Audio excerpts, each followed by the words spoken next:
Bismillahirrahmanirrahim. Assalamualaikum warahmatullahi wabarakatuh.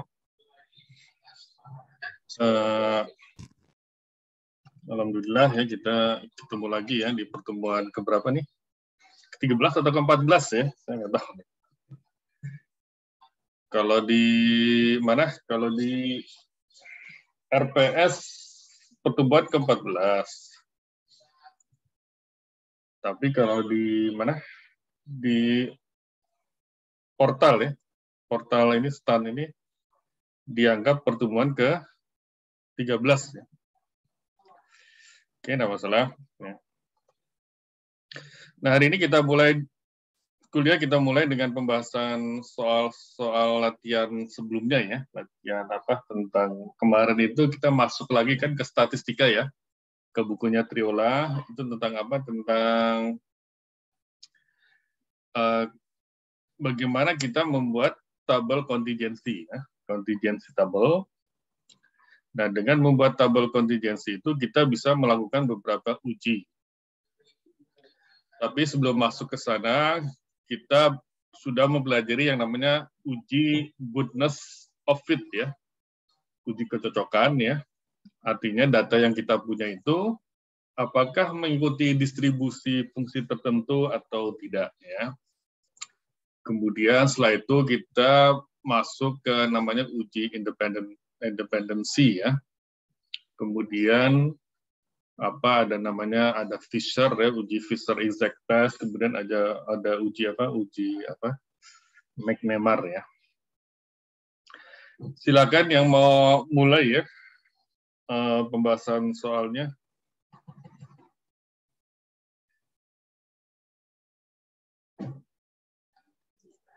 Siap.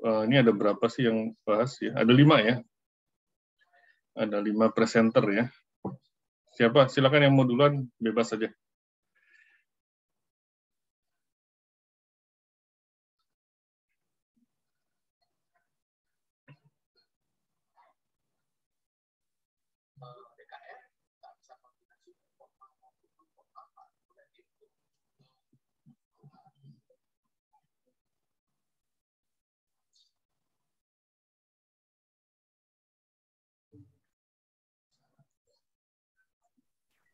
Mohon izin Pak, untuk admin 10 sebagai presenter sedang mengalami kendala sinyal. Yang bersangkutan Oke, ya nggak mesti urut ya, karena soalnya kan berdiri sendiri ya soalnya itu. Boleh Pak. Supaya sinyalnya yang aman.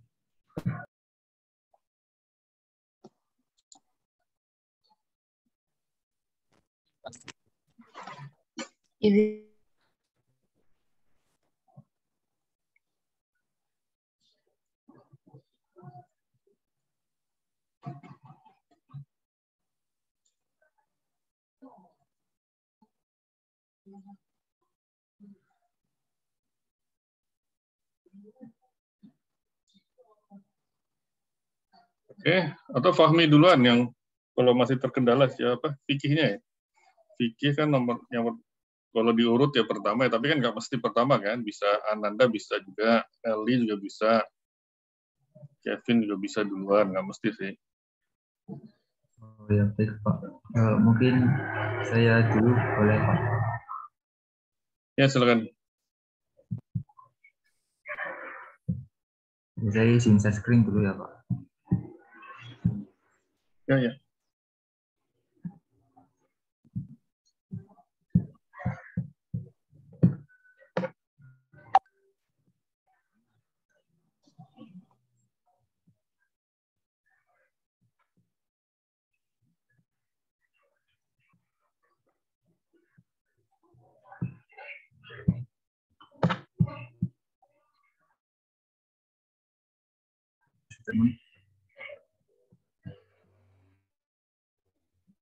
Ya, Assalamualaikum warahmatullahi wabarakatuh. Selamat pagi teman-teman semua. Ya, sebelumnya mohon maaf ya, saya kebagian nomor 3 tapi mendahului nomor 1 sedang bertanya. Jadi sebelum kita membahas lebih detail, kita lihat dulu soalnya. Jadi untuk soalnya itu peneliti mengambil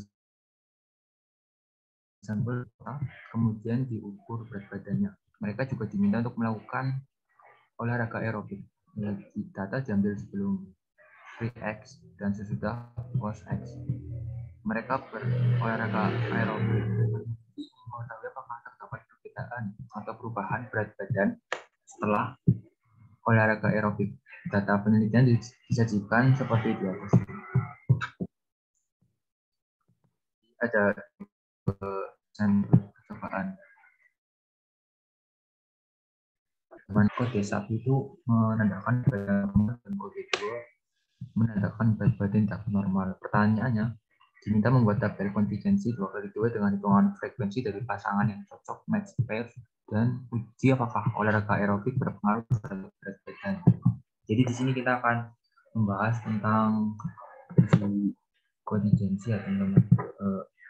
Pertama, mungkin kita harus paham kembali materi. Jadi kita akan membuat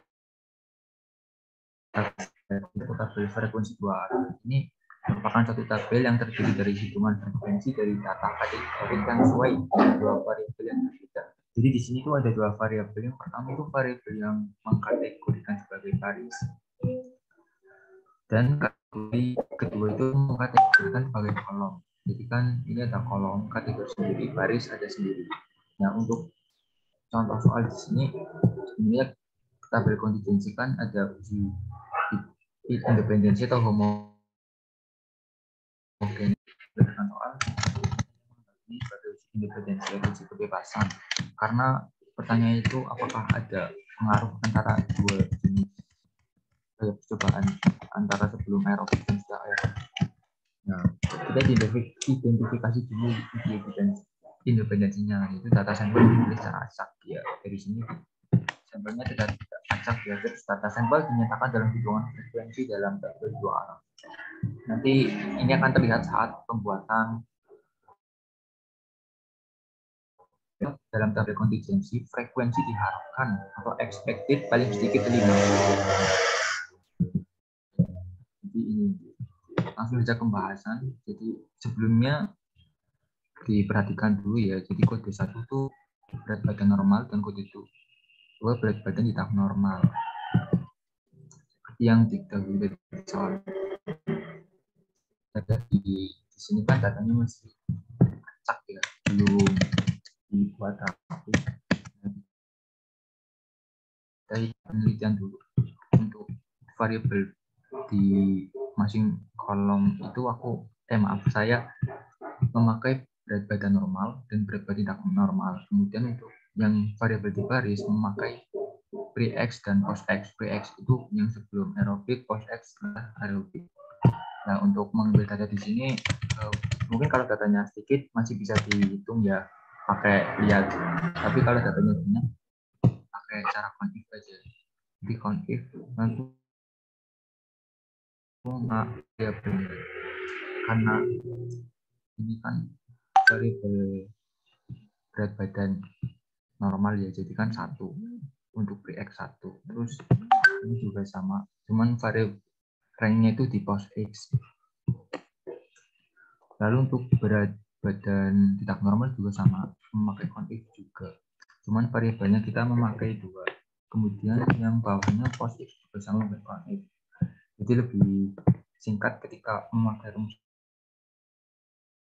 itu. Ini kan kita udah mengetahui data penelitian. Dari sini kita langsung bikin tabel data ekspektasi.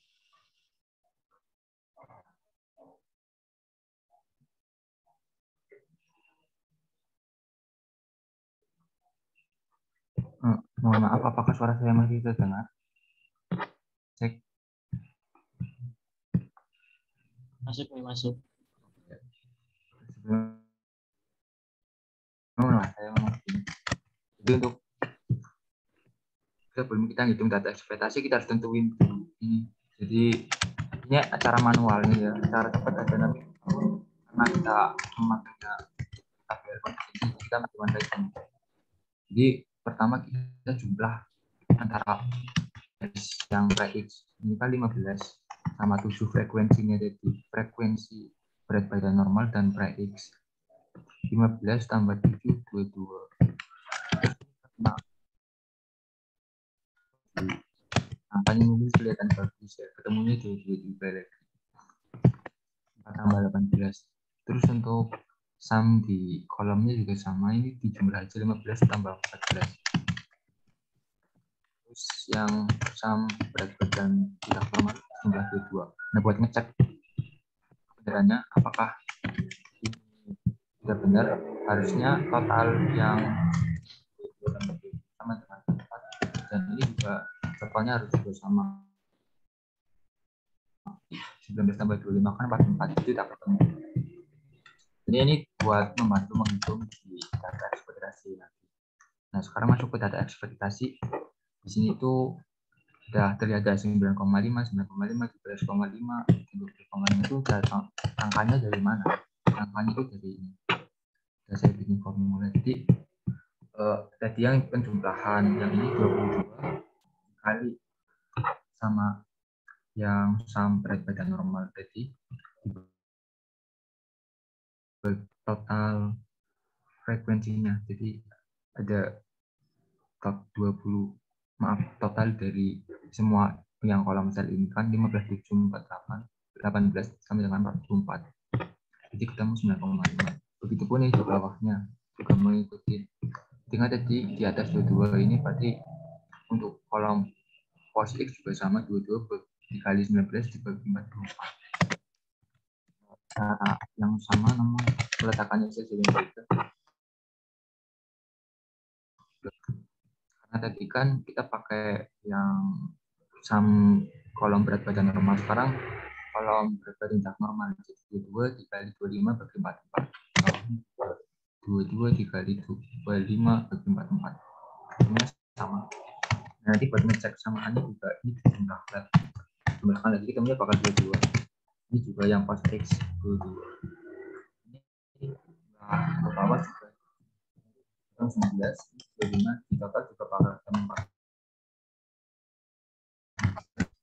Ini karena jadi balik lagi ke syaratnya kan, syarat ketiga kalau uji independensi untuk setiap sel dalam tabel konstruksi frekuensi diharapkan paling sedikit 5. Di sini kan angkanya lebih dari 5 semua, berarti ini masuk independensi. Lalu sebenarnya dalam singkat, tapi kalau mau pakai bikin cara tabel juga bisa. Pertama caranya itu kolom ini yang 15 dikurangi sama yang 9,5, jadi data berat badan X dikurangi data ekspektasi berat badan normal X. Jadi kan 15 kurangi 9,5 dipangkatkan 2 terus dibagi F20. F20 itu dibagi yang data ekspektasinya lagi. Untuk pos X berat badan normal juga sama. Kurang 9,5 dikuadratin dibagi 9,5. Yang berat badan normal juga sama. Jadi 7 dikurangi 12,5 dikuadratin terus dibagi 12,5. Ini juga bawahnya.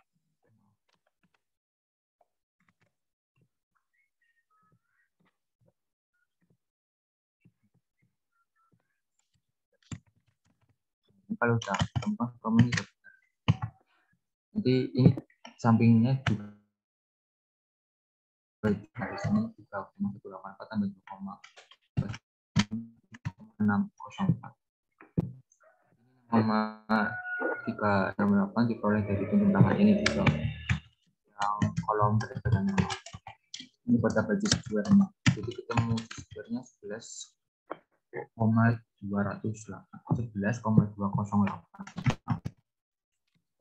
Nah, terus untuk menguji untuk tabel kondisi selesai, kita lanjut ke pengujiannya. Pengujiannya itu kita harus nyiapin degree of freedom dulu. Intinya kan hitung N kurangi 1. Kalau di sini karena ada 2 variabel, jadi rumusnya itu kolom min 1 dikali baris min 1. Berhubung di sini kolom dan barisnya sama, jumlahnya 2, 2. Jadi 2 kurangi 1 kan 1, dikali 2 kurangi 1, 1 sama dengan 1.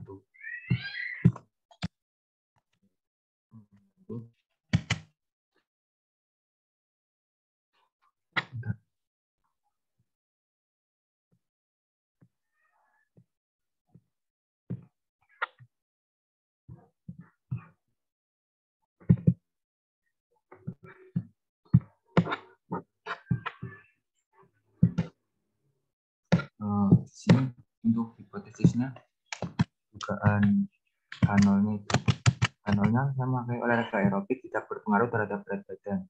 Lalu untuk H1-nya olahraga aerobik berpengaruh terhadap original klaimnya itu H1 olahraga aerobik berpengaruh terhadap berat badan. Di hipotesisnya itu saya menggunakan metode nilai kritis. Jadi kan di square hitungnya gitu kan diketahui 11,208. Terus di square tabelnya kita pakai rumus Excel aja, di square IN VRT.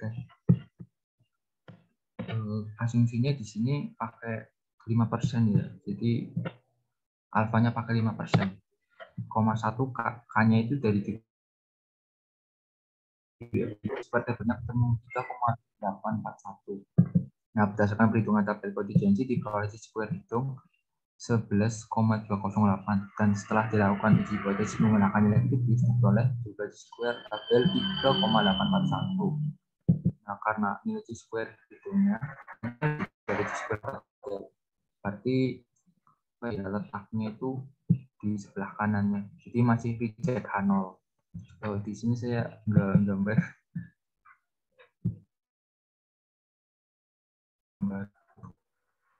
Nah, artinya itu terdapat cukup bukti untuk mendukung klaim bahwa olahraga aerobik berpengaruh terhadap berat badan. Jadi benar ya, terdapat perbedaan atau perubahan berat badan setelah olahraga. Nah, sebenarnya kita metode value ini ketiganya saya salah kencet, jadi rumusnya ada yang berubah. Ini pakai rumus G square test sebenarnya. Tadi aslinya ketemunya 0,0814 kalau nggak salah. Nolnya ada banyak, jadi value-nya lebih kecil dari alfanya, jadi dijaga juga. Mungkin demikian penjelasan dari nomor 3. Apabila ada sanggahan, kritik, atau pertanyaan, boleh disampaikan. Terima kasih. Assalamualaikum warahmatullahi wabarakatuh. Demikian. Ya. Mana kau hilang?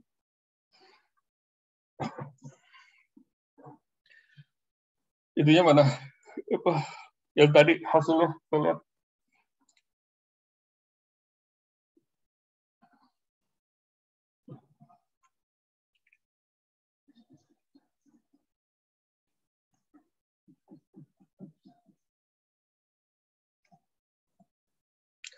Jadi ini soal tentang apa? Soal ini ya, berat badan, hubungan antara berat badan dengan latihan olahraga ya. Latihan apa? Aerobik ya. Ini uji apa namanya, Fahmi?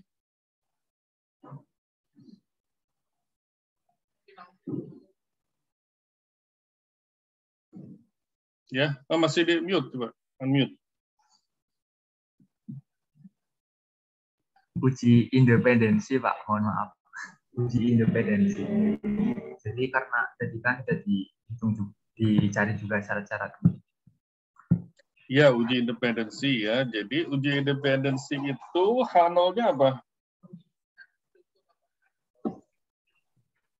H0-nya olahraga aerobik tidak berpengaruh terhadap berat badan, Pak. Enggak, kalau secara umum. Secara umum apa? Secara umum, klaimnya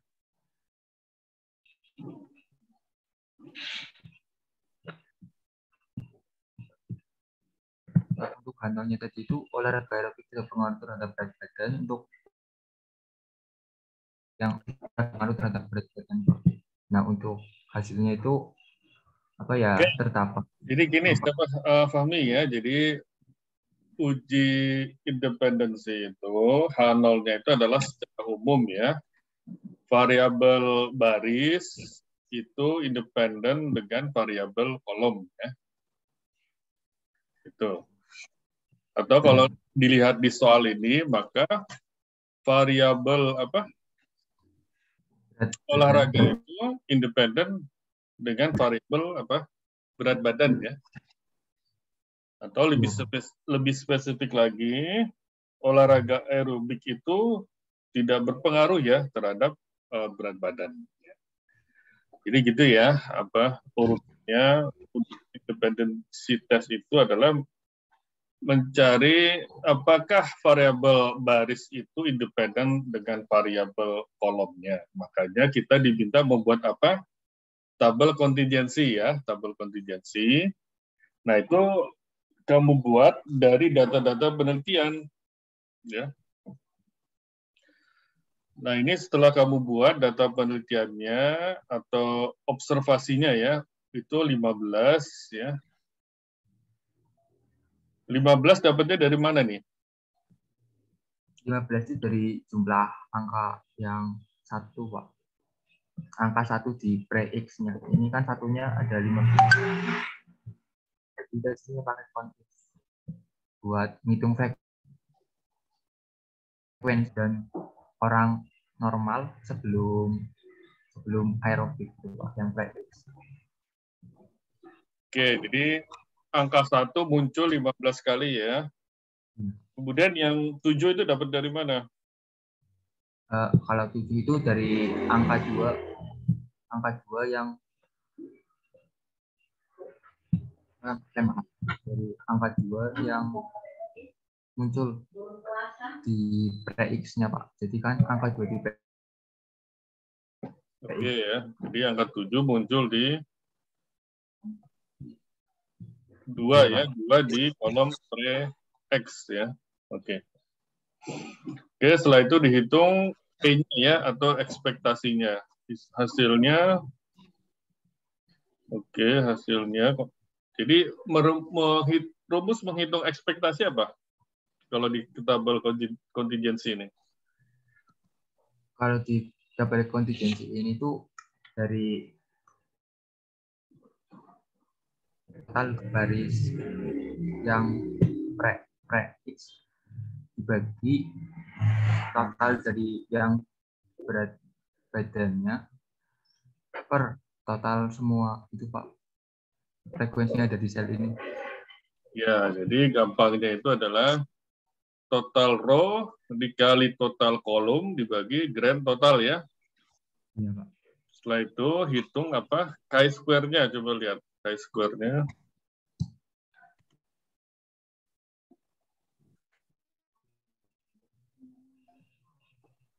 Temu berapa? 11,2 ya. Oke, chi-square hitungnya? Chi-square hitungnya 3,841. Sorry, itu chi-square kritis ya, maaf. Chi-square kritisnya 3,8, chi-square hitungnya 11 ya, berarti dia pada degree of freedom berapa? 1 ya. Alfanya asumsi 0,05. Oke.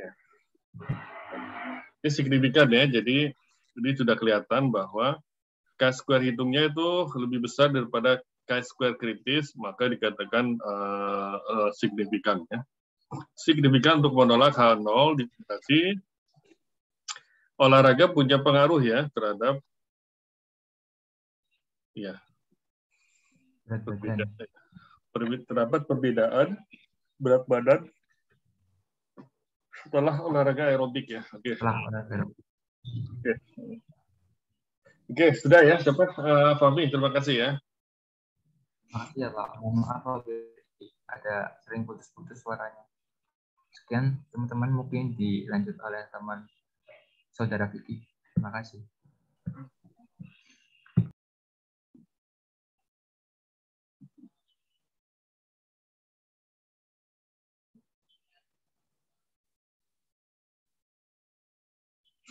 Oke, silakan siapa?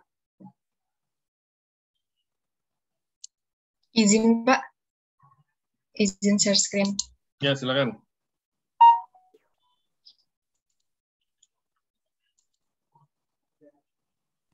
Apakah sudah terlihat, Pak? Ya, silakan. Baik. Sebelumnya, selamat siang teman-teman. Selamat siang Pak. Izinkan saya untuk mempresentasikan hasil kerja saya pada soal nomor 1. Jadi soalnya adalah StoneX memproduksi 4 model mobil listrik Smart, Petruk, Gareng, dan Bagong untuk membantu dalam perencanaan produksi. Manajemen ingin menentukan apakah pembelian pelanggan sebelumnya menunjukkan adanya preferensi dalam model yang dipilih, apakah mengikuti fungsi distribusi tertentu. Jumlah mobil yang terjual dari masing-masing model untuk 100 penjualan selama 2 tahun terakhir disajikan pada tabel di bawah ini. Modelnya ada Semar, Petruk, Gareng, dan Bagong dengan jumlah penjualannya Semar 30, Petruk 20, Gareng 35, dan Bagong 15. Nah, berdasarkan syarat-syaratnya, ini memenuhi syarat goodness of fit atau kesesuaian. Yang pertama, sampelnya dipilih secara acak. Kedua, data sampel terdiri dari hitungan frekuensi untuk setiap kategori yang berbeda. Dan yang ketiga, untuk setiap kategori frekuensi yang diharapkan paling sedikit 5. Jadi yang di sini menggunakan uji goodness of fit. Nah, di sini pertama saya membuat H0-nya, pembelian pelanggan sebelumnya menunjukkan adanya preferensi dalam model yang dipilih. H1-nya, pembelian pelanggan sebelumnya tidak menunjukkan adanya preferensi dalam model yang dipilih. Nah, selanjutnya saya membuat tabel untuk menghitung perhitungan chi-square. Modelnya ada Semar, Petruk, Gareng, dan Bagong. Penjualan atau biasa dinotasikan dengan O, yang merupakan frekuensi dari observasi, yang merupakan data yang ada di soal, Semar 30, Petruk 20, Gareng 35, dan Bagong 15 dengan jumlah penjualan adalah 100. Selanjutnya adalah menghitung E atau expected atau menghitung expected-nya. Nah, di sini menggunakan dengan berasumsi ekspektasinya itu sama. Jadi menggunakan rumus N per K. N-nya ini adalah jumlah dari penjualan ini adalah 100 dan ada 4 model. Jadi di per K-nya ini adalah jumlah dari model ini. Jadi 100 per 4. Ekspektasinya untuk setiap model sama, yaitu adalah 25. Selanjutnya observasi dikurang dengan ekspektasi menghasilkan 5 untuk Semar, minus 5 untuk Petruk, 10 untuk Gareng, dan minus 10 untuk Bagong. Selanjutnya, hasil dari pengurangannya dikuadratkan menjadi 25, 25, 100, dan 100. Dan setelah itu, untuk mencari chi-square hitungnya, dibagi lagi dengan expected-nya, yang menghasilkan 1 untuk Semar, Petruk 1, Gareng 4, dan Bagong 4. Nah, maka menghasilkan chi-square sebesar 10, dan selanjutnya kita menghitung chi-square kritis. Caranya adalah menggunakan rumus chi-square INV RT dengan probability-nya 5%. Di sini dari soal tidak diketahui probability-nya, cuman diasumsikan adalah 5%. Dengan degree of freedom-nya adalah 3. Cara mendapatkan degree of freedom adalah dari model ini, kan ada 4 model, dikurangi dengan 1. Maka hasil degree of freedom-nya adalah 3. Nah, di sini chi-square hitung berada pada critical region, maka reject H0. Selanjutnya adalah kita menghitung p-value. P-value-nya adalah dengan menggunakan chi-square di ST RT dengan X-nya adalah chi-square hitung, dan degree of freedom-nya adalah 3, seperti yang sudah dihitung sebelumnya. Dan dengan alpha 5%. Nah, maka didapatkan bahwa p-value lebih kecil daripada alpha, maka keputusannya adalah reject 0. Nah, kesimpulannya adalah tidak cukup bukti yang menunjukkan bahwa pembelian pelanggan sebelumnya menunjukkan adanya preferensi dalam model yang dipilih. Seperti itu, Pak.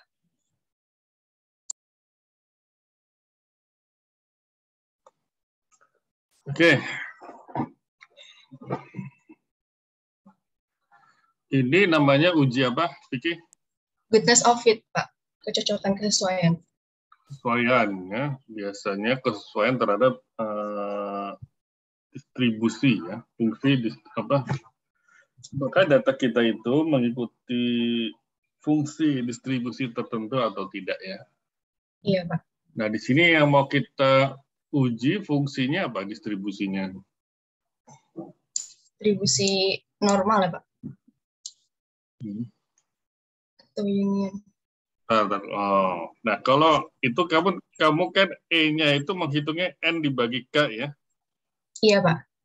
Berarti dianggap asumsinya sama semua, kan? Iya, ekspektasinya sama. Ya, berarti kalau asumsinya sama semua, berarti distribusinya bukan normal dong, ya? Berarti yang union ya, Pak? Yang uniform, ya. Uniform, ya. Ini asumsinya kamu distribusinya uniform. Ya. Oke. Baik. Kemudian H0-nya apa? Kalau goodness of fit test itu? H0 itu sebenarnya P0 sama dengan P1 sama dengan P2 dan seterusnya, Pak. Ya, jadi itu betul ya. Jadi secara umum goodness of fit test itu H0-nya itu adalah P1 sama dengan P2 dan seterusnya ya, sama dengan PK ya. Iya, Pak. Nah, itu artinya apa? Kalau dikaitkan dengan soal? Berarti pembelian pelanggan sebelumnya menunjukkan adanya preferensi model yang dipilih. Oke, jadi kalau P-nya sama, berarti dia apa? Berarti kalau misalkan gini, P semar sama dengan P Petruk sama dengan P Gareng sama dengan P Bagong. Berarti artinya apa? Nggak, kalau dianggap sama, berarti nggak ada perbedaan kan? Betul nggak? Iya, benar, Pak. Berarti H0-nya itu apa? Tidak ada preferensi kan berarti ya? Gimana, Pak? Tidak ada. Ya berarti H0-nya itu adalah bagi pelanggan Semar, Petruk, Gareng, Bagong itu sama aja. Berarti nggak ada preferensi dong. Ya. Oh, seharusnya tidak ya, Pak? Ya, seharusnya tidak ada preferensi bagi pembeli karena dianggap sama kan. Karena kan iya. P1 sama dengan P2 dan seterusnya. Nah, berarti H1-nya itu adalah dianggap tidak sama kan. Kalau dianggap tidak sama berarti pelanggan punya preferensi terhadap ini kan, terhadap apa model. Oke. Iya, Pak. Oke, hitungannya apa? K-square hitungnya berapa? 10 ya? 10, Pak. Ya, 10. K-square K-square kritisnya 7 ya? 7,814. Oke, berarti menolak H0 ya?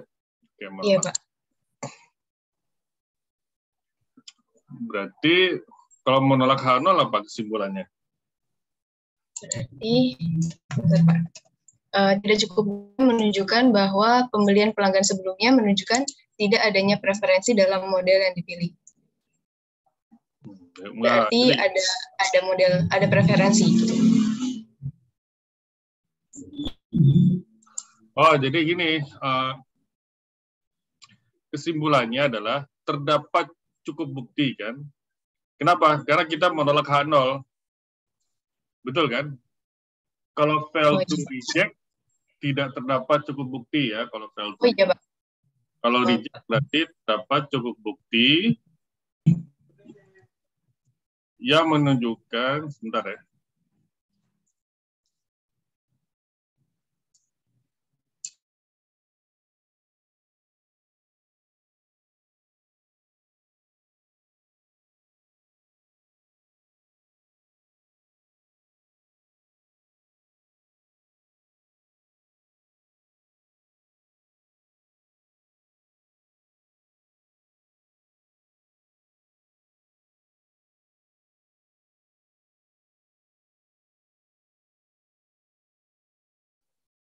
Oke, jadi terdapat cukup bukti yang menunjukkan bahwa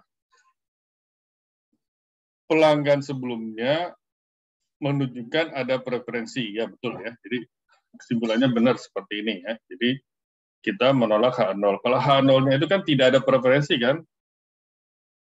Jadi sama aja model kalau H0 itu bagi pelanggan itu model Petruk, Gareng, Semar, Bagong itu sama aja.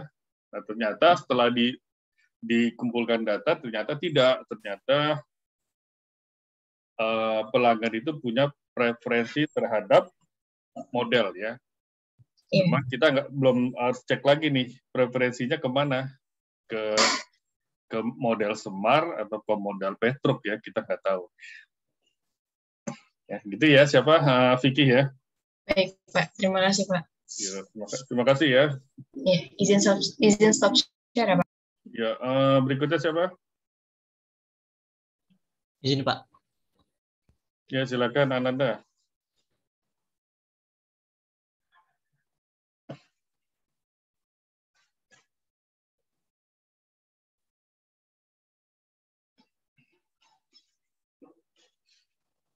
Apakah sudah terlihat, Pak, dan teman-teman? Ya, sudah. Baik, saya akan melanjutkan soal 1 yang bagian B. Jadi soalnya itu, setiap mobil yang dijual dapat diklasifikasikan menurut harga dan model. Manajer Stan X ingin mengetahui apakah harga mobil dan model mobil merupakan variabel independen. Jumlah mobil yang dijual untuk setiap model dan harga selama 2 tahun terakhir ditunjukkan pada tabel di bawah ini. Untuk harga mobil dalam kisaran 200 juta rupiah. Jadi tabelnya sudah saya buat kurang lebih seperti ini. Kemudian kita menentukan hipotesisnya dulu terlebih dahulu. Sama seperti yang dijelaskan Bapak dan Fahmi tadi, kalau uji independensi itu H0-nya itu yang bersifat independen. Nah, kebetulan yang ingin diketahui oleh manajer Stan X ini hal yang sama juga, makanya itu original claim-nya. Berarti H1-nya variabel baris dan kolom bersifat dependen, atau variabel baris dan kolom itu ada hubungannya. Oke, pertama kita buat dulu tabel kontingensinya seperti ini.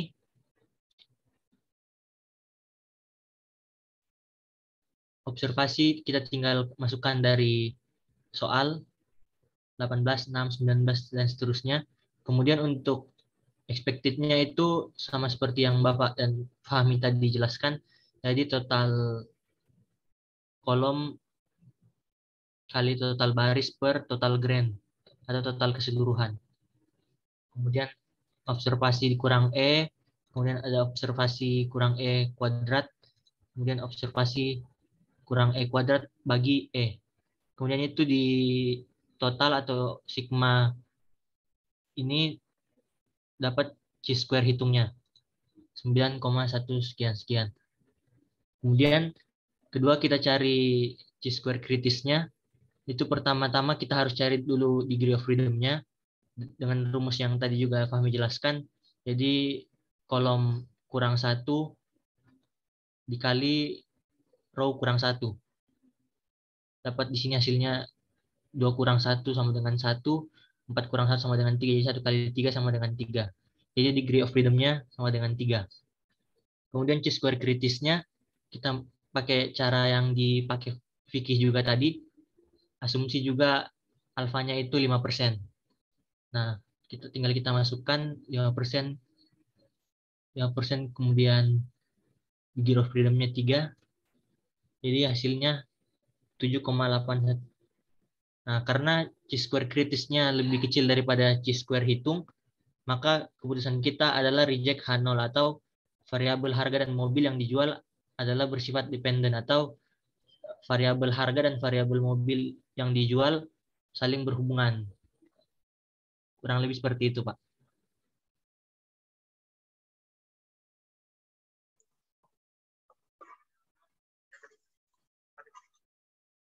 Ya.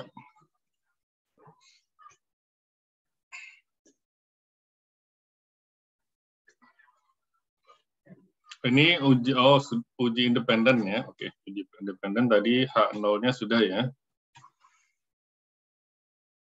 Variabel baris dan kolom bersifat independen. Kalau bersifat independen artinya harga mobil tidak mempengaruhi. Ya. Artinya apa? Model mobil tidak mempengaruhi harga ya, gampangnya gitu ya. Iya, Pak. Ya, istilahnya nggak ada hubungan lah antara model dengan harga, itu namanya independen ya. Dengan kata lain seperti itu. Berarti H1-nya ada hubungan ya antara harga mobil dengan model. atau dependent. Ya, oke. Jadi dibuat observasinya sudah, ya. Terus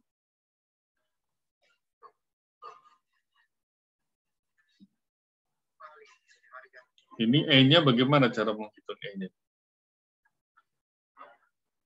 Sama kayak tadi Pak yang Bapak jelaskan. Jadi total baris dikali total kolom bagi total grand. Oh. Oke ya. Iya, Pak. Oke, terus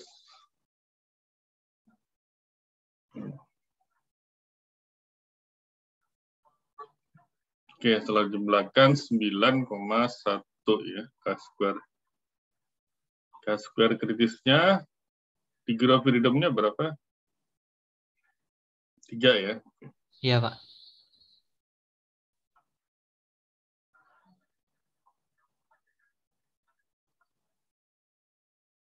Oke.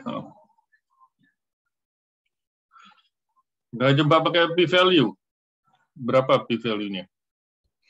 Oh, bisa juga sih Pak kalau pakai p-value berarti rumusnya yang kayak pakai yang ini ya Pak, distribusi ya, distribusi RT. Terus ini freedom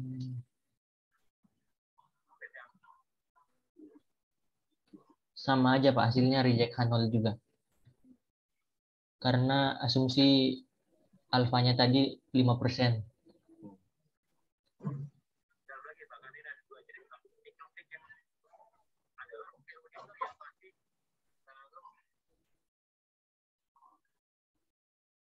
Jadi p-value-nya ya Pak. Ya, berarti sama ya, chi-square hitung dengan p-value ya. Oke, terima kasih ya, siapa? Ananda ya. Terima kasih Pak.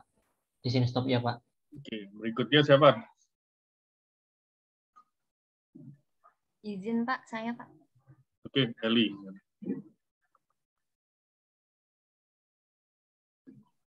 Izin share screen ya Pak. Ya.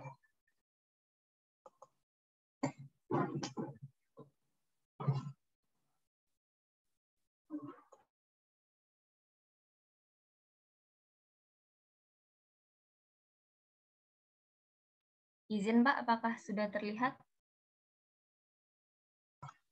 Oke, sudah.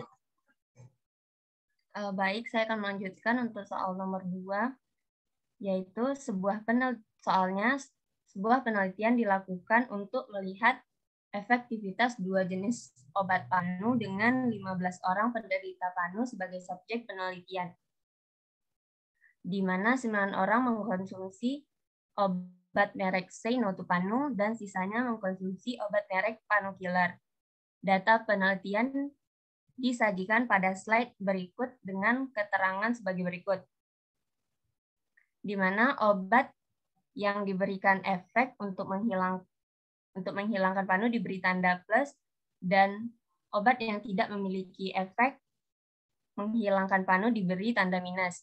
Yang diminta adalah membuat tabel kontingensi 2x2 dengan 1 atau lebih frekuensi yang diharapkan di bawah 5. Dan uji apakah ada hubungan jenis obat dengan hilangnya panu.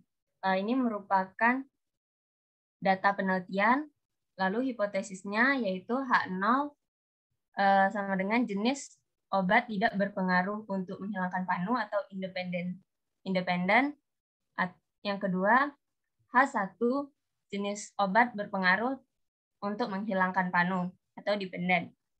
Tabel kontingensinya yaitu untuk Xenotupanu yang turun atau menghilangkan panu itu ada 7, sedangkan Panukiller itu hanya ada 1, sehingga total yang turun itu ada 8.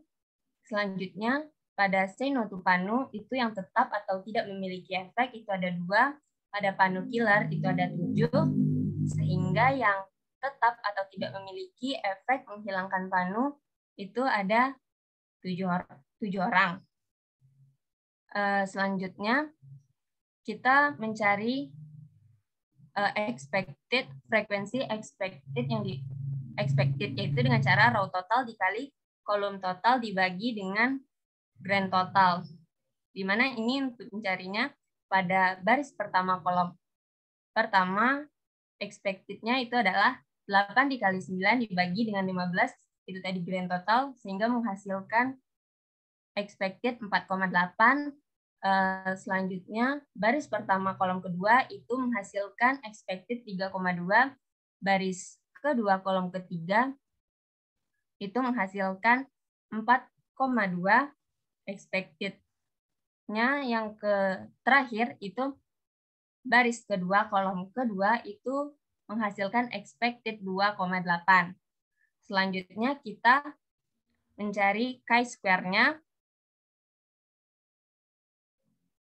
yaitu dengan yang pertama observasinya pada baris pertama kolom pertama itu ada 7, expected-nya ada 4,8, lalu frekuensi yang diobservasi dikurang dengan expected menghasilkan 2,2, lalu dikuadratkan sehingga menghasilkan chi-square 1,008.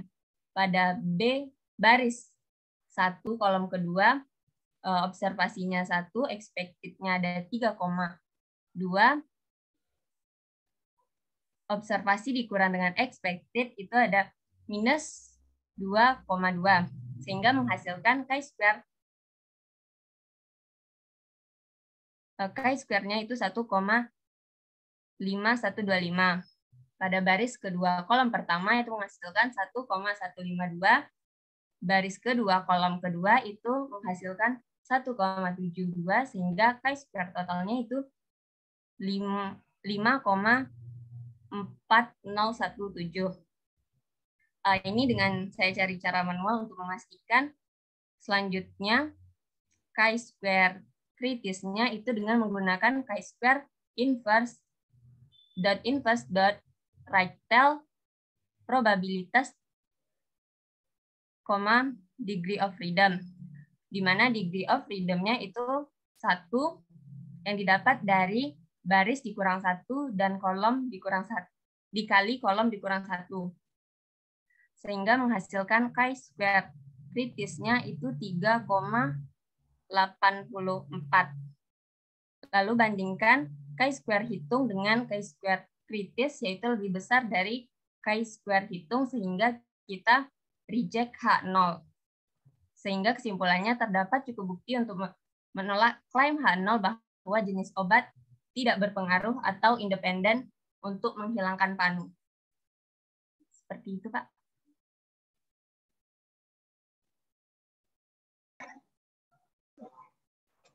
Coba Eli, Kak, ini soalnya ada yang lihat. Agak dibesarkan ya, nggak kelihatan.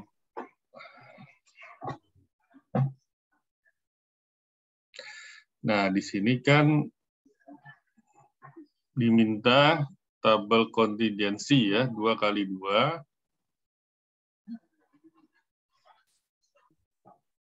Frekuensi yang diharapkan di bawah 5. Nah, ini ada. Kalau pakai yang ini tadi, persyaratannya itu kan frekuensinya di atas 5 ya, minimal 5. Iya, Pak. Nah, di sini kan ada frekuensinya yang di bawah 5 kan, 2 kan? Oh, iya, Pak. Berarti nggak bisa pakai rumus ini kan? Berarti pakai rumus apa? P-value, Pak. Saya juga udah nyari sebenarnya, Pak. P-value dari... Nah, iya, pakai ini. Betul. Namanya apa? Fisher Ya, exact test. Pakai Fisher exact test. Ya, jadi pakai Fisher exact test. Ya. Hasilnya berapa kalau pakai ini? Sama, Pak. Reject H0. Dengan P-value-nya 0,0336, lebih besar dari alfanya. Ya, jadi kalau ada frekuensi yang observasi ya, kurang dari 5, maka kita pakai rumus ini, Fisher exact test ya. Berarti dengan Fisher exact test kita bisa mendapatkan p-value-nya yaitu 0,03. Kalau pakai yang tadi cara itu p-value-nya dapat berapa? Lebih kecil ya kalau nggak salah deh. Yang mana, Pak? Kalau pakai yang atas coba. Pakai yang atas kan dapat apanya? Kan sudah dapat chi-square hitung kan? Berarti bisa dapat p-value-nya kan?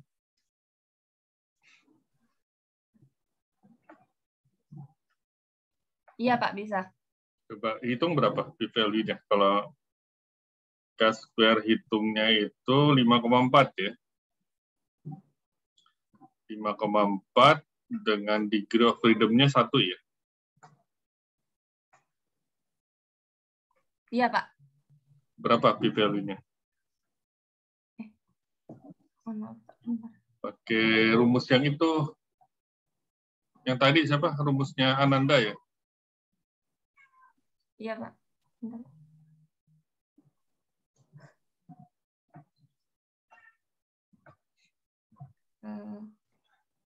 Ini sama dengan chi-square.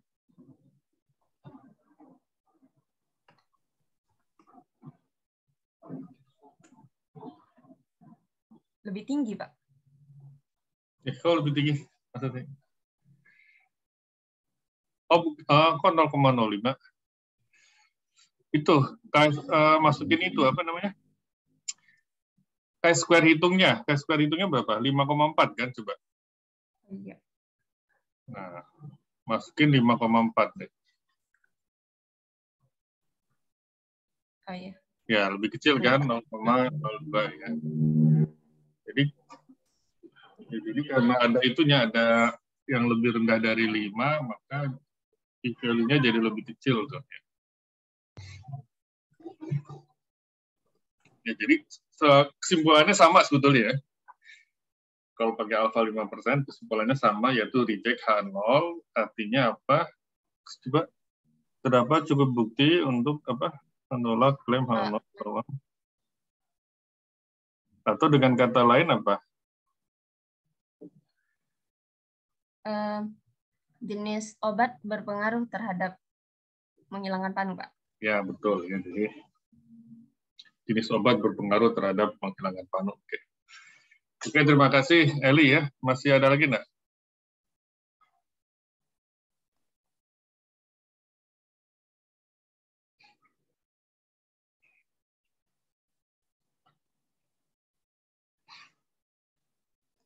Izin Pak, saya Pak. Ya, silakan Kevin. Izin share screen Pak.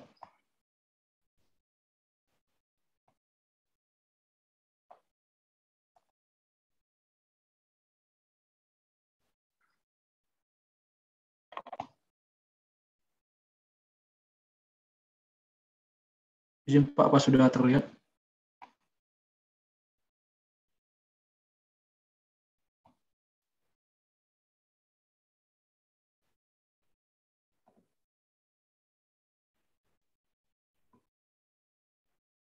Cek, apa sudah terlihat Pak?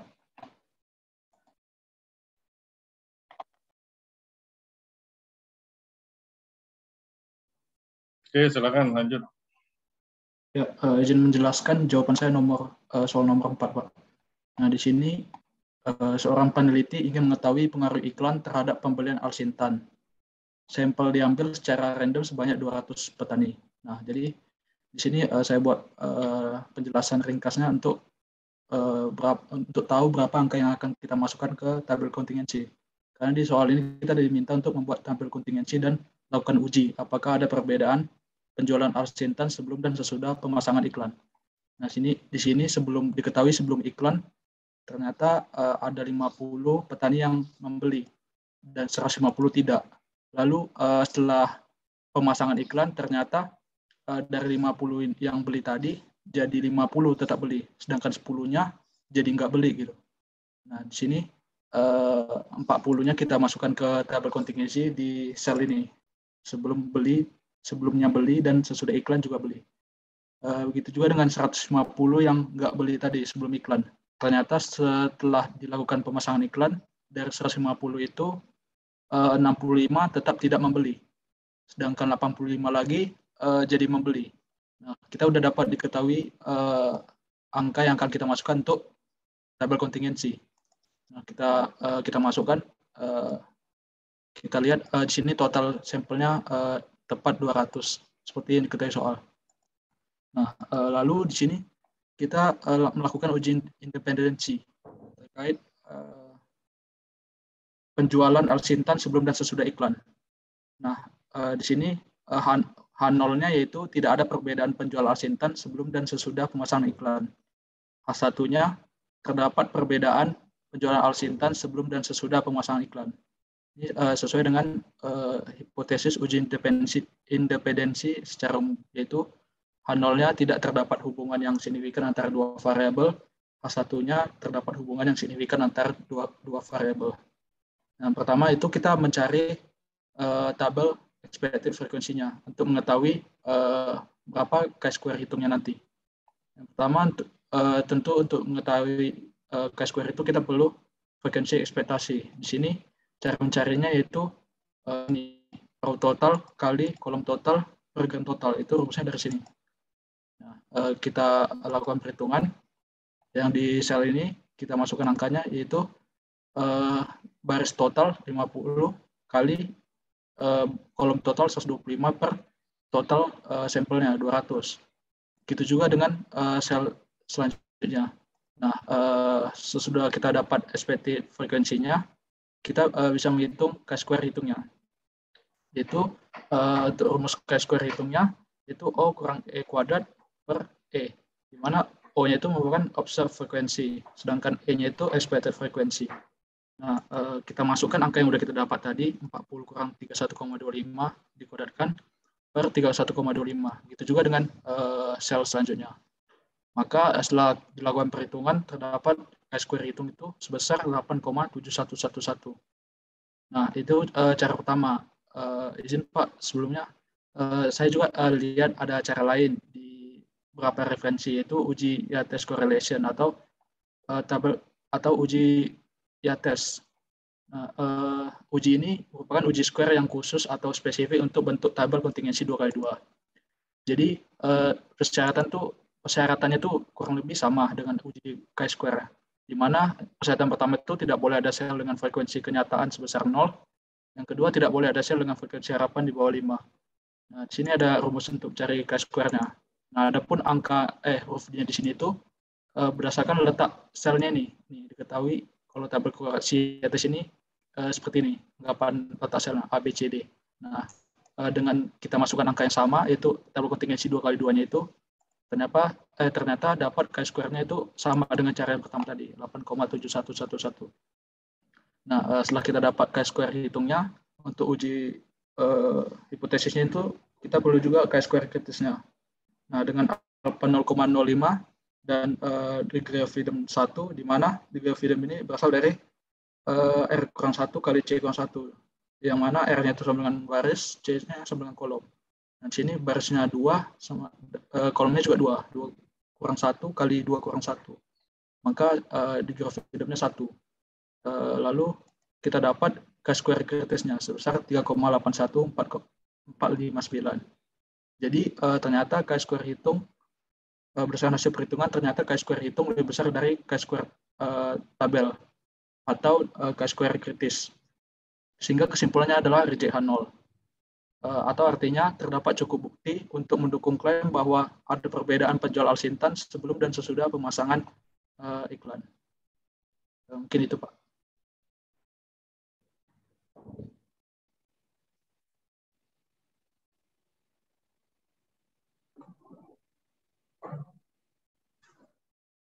Oke, Kevin, ini uji apa namanya?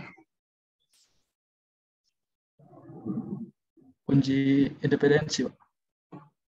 Uji independensi ya. Oke. Sudah dibesarkan dong, saya terlalu kecil nih. Oke, yang ke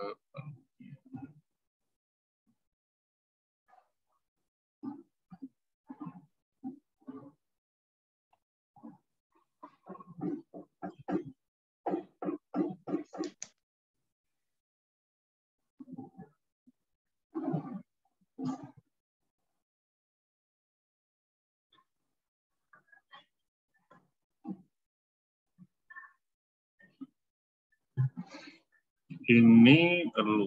Ini uji independensi atau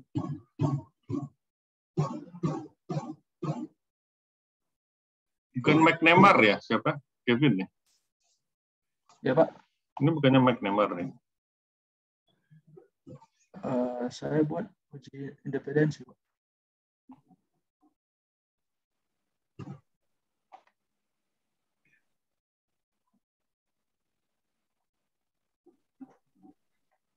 Kalau tadi siapa? Fahmi pakai apa? Tadi lupa saya. Uji independensi juga kalau nggak salah. Independensi ya. Ya.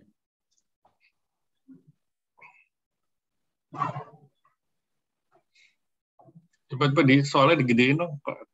Kayaknya sepertinya ini deh. Soalnya bentar ya, saya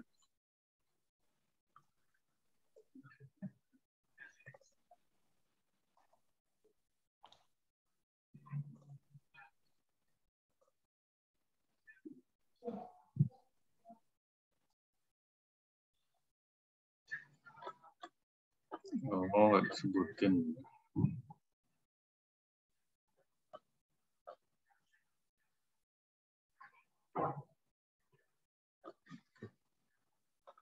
Tadi Fahmi nomor berapa ya, Fahmi?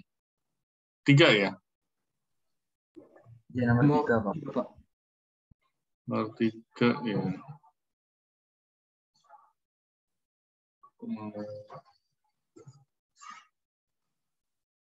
Oh ya, ini harusnya McNemar siapa? Saya lupa kok. Aduh. Ini kan match pair ya, yang Fahmi juga ya, match pair ya.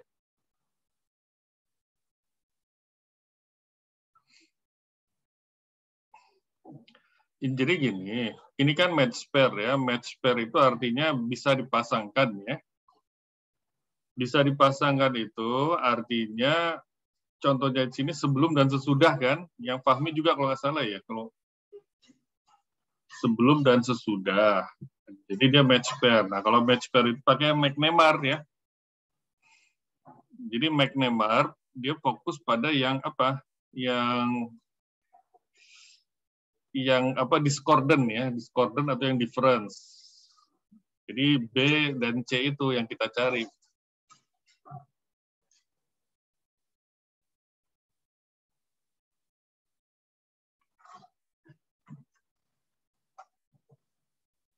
Coba deh siapa? Kevin deh coba. Oke, kalau pakai McNemar bisa enggak?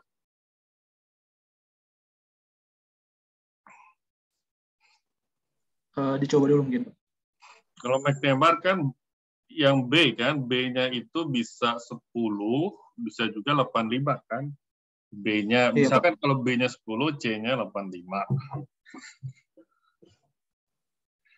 McNemar. Ya coba Fahmi juga, saya salah tuh tadi saya. Kalau Fahmi coba hitung juga ya, Fahmi ya.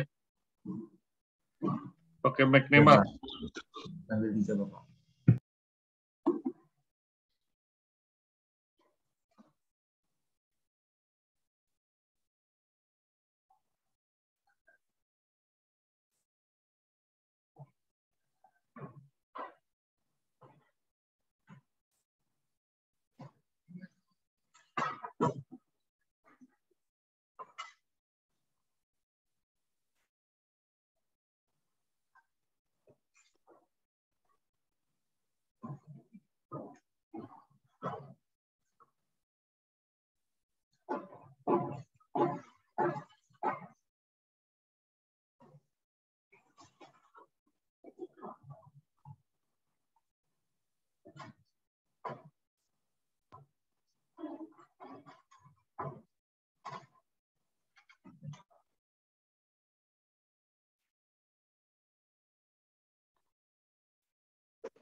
Mohon maaf sebentar, Pak.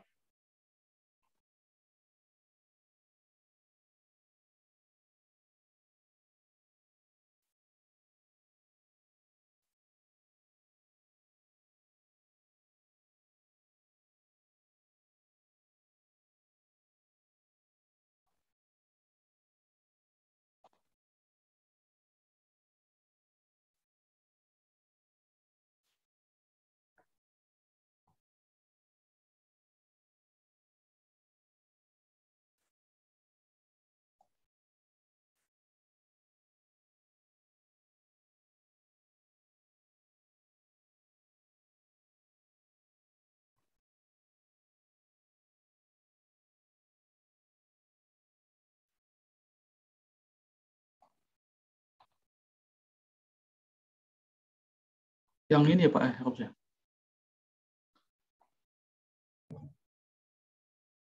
Uji McNemar itu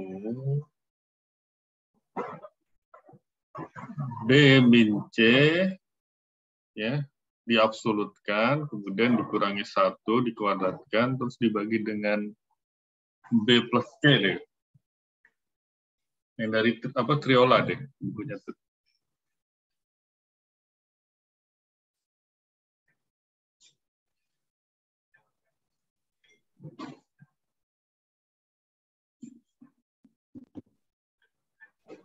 Oh, yang mutlak itu ya Pak? Ya, ya.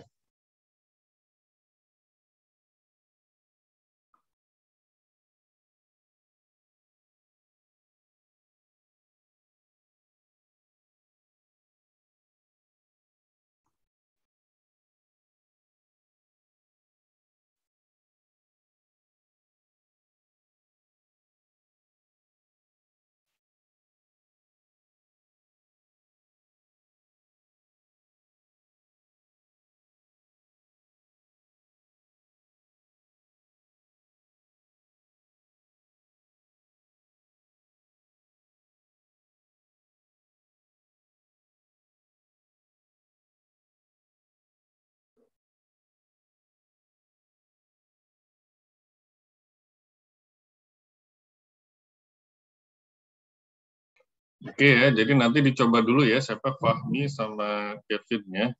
Kita ini dulu deh. Ya Pak. Setelah ini. Makasih ya Kevin ya. Ya, terima kasih Pak.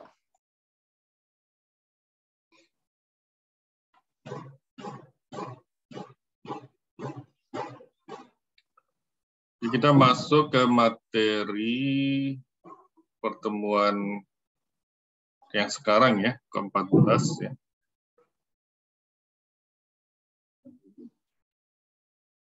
Bentar.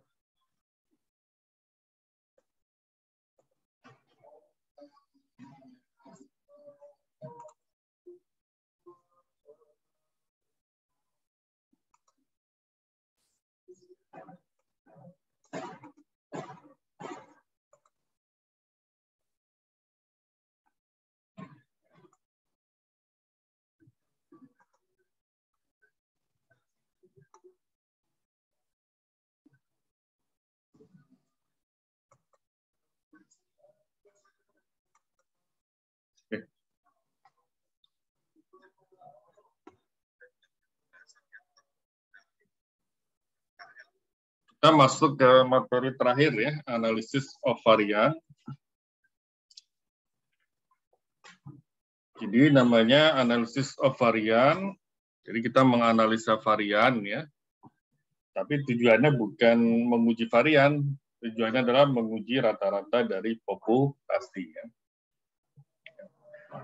Nah, yang kita pelajari itu masih yang sederhana yaitu one way ANOVA ya atau one factor treatment. Jadi dia namanya analysis of varian ANOVA, tapi dia untuk menguji ya, menguji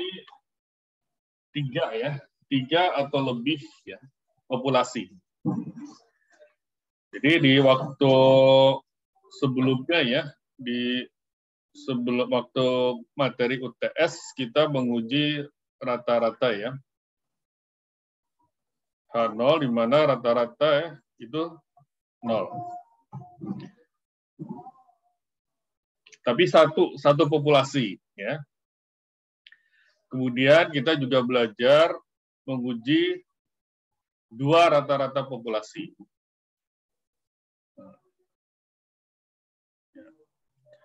Ini keduanya ya, bisa pakai Z, bisa pakai T, ya, uji Z atau uji T. Nah, sekarang kita masuk ke 3 atau lebih, ya. 3 atau lebih dengan H0-nya seperti ini.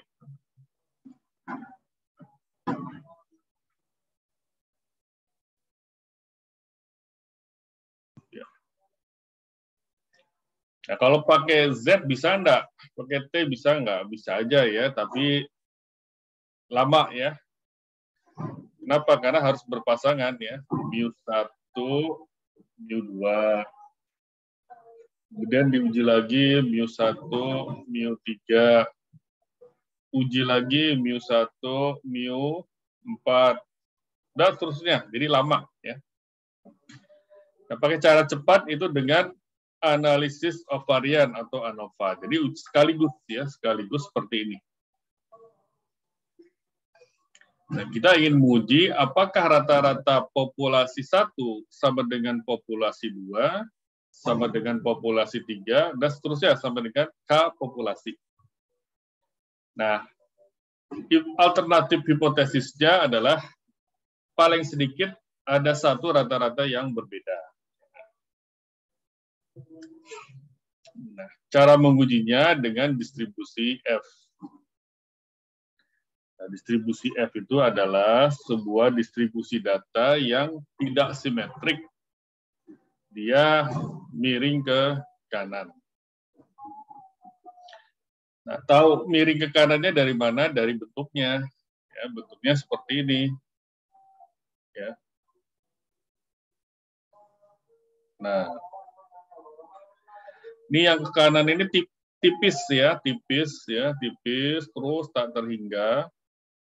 Nah, karena ujungnya atau ekornya di sebelah kanan ini tipis, maka dikatakan skew to the right. Ya. Kan berada di kanan kita kan. Nah, yang gedenya itu, yang apa istilahnya modenya ya, modenya itu di sebelah kiri. Ini yang ini adalah distribusi F. Dia tidak simetrik ya, tidak simetrik. Kemudian nilainya lebih besar daripada 0 atau positif ya. Jadi 0 di sini. Jadi dia nilainya ke kanan, berarti lebih besar daripada 0 ya.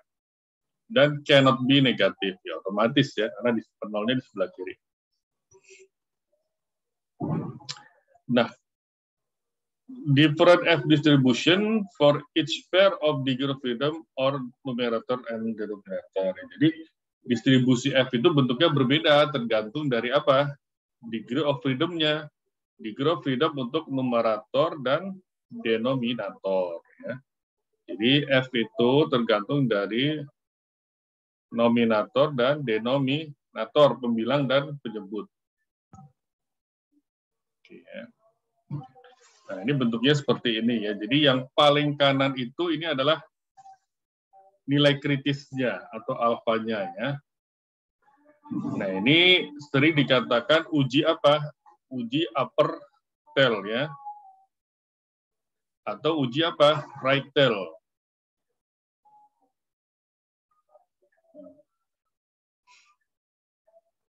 Oke. Ini sudah ya, sudah paham ini.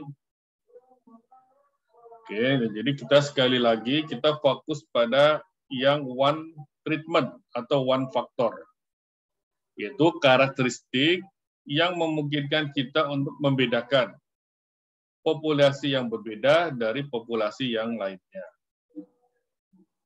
Ya.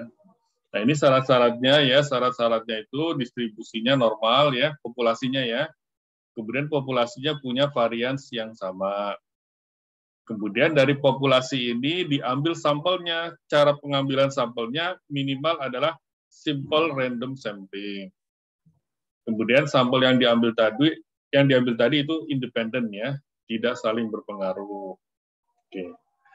Kemudian different sample are from population that are categorized. Ya, jadi populasinya tadi sudah dikategorikan in only one way. Ya. Tapi untuk jelasnya nanti kita lihat contohnya ya. Nah ini contohnya ya. Contohnya ini adalah kita punya data, yaitu tabel 12.1, itu data apa? CHES itu dada ya. Deceleration itu adalah